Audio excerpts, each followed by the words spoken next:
This is what they did with the March on Washington. They joined it. They didn't integrate it, they infiltrated it. They joined it, became a part of it, took it over. And as they took it over, it lost its militancy. They ceased to be angry. They ceased to be hot. They ceased to be uncompromising. Why, it even ceased to be a march. It became a picnic, a circus. Nothing but a circus with clowns and all. We had one right here in Detroit. I saw it on television with clowns leading it, white clowns and black clowns. I know you don't like what I'm saying, but I'm going to tell you anyway, because I can prove what I'm saying. If you think I'm telling you wrong, you bring me Martin Luther King and A. Philip Randolph and James Farmer and those other three, and see if they'll deny it over the microphone. No, it was a sellout. That was Malcolm X about 3 months after the March on Washington. Speaking in Detroit, you were there at this speech. In fact, Malcolm was in Washington at the time of the speech. He didn't go to the speech, but he went to Ossie Davis's room and he said to him, "I'm there if you need me." Yes, but they're rewriting history now. I just saw on the internet that some people from SNCC think he was standing outside of the room the night before, waiting, trying to get him to be able to speak, which was not true, because I was outside of that. He was not, there doing that, and certainly with that kind of speech would not have been participating in that. So, Gloria Richardson, talk about the differences. And you were at this speech that Malcolm X gave in Detroit. Yes.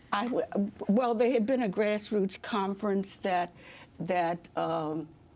Reverend Franklin, who was at that time Aretha Franklin's father, had organized for SCLC because they wanted to move to the north, which I suppose also feeds into the Malcolm part about they were losing their reputations and stuff. Meaning move the movement to the north. Move the SCLC. No, not to move the SCLC part of the movement to the north.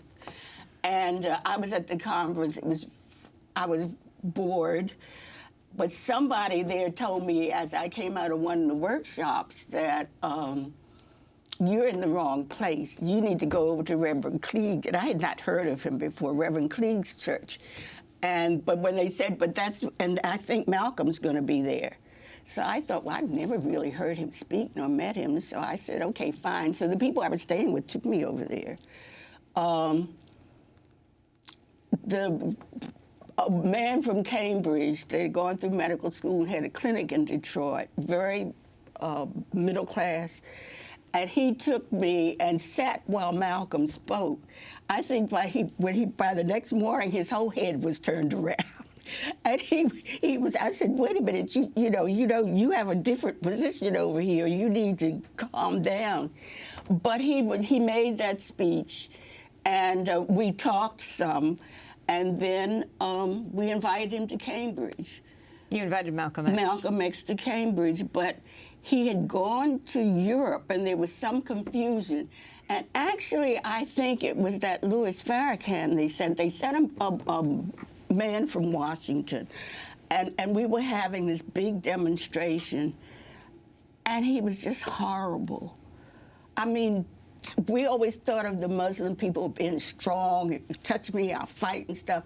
But the group there in Cambridge said, no, we don't have any part in this.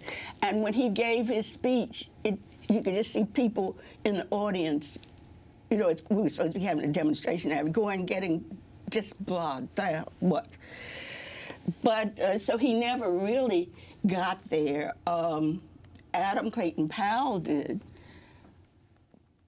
But the very fact that he had mentioned Cambridge and that they knew that there was a connection there, that we could go into meetings and say, well, either deal with us or you have Malcolm X coming down here, and they would get just hysterical. The police chiefs, oh, no,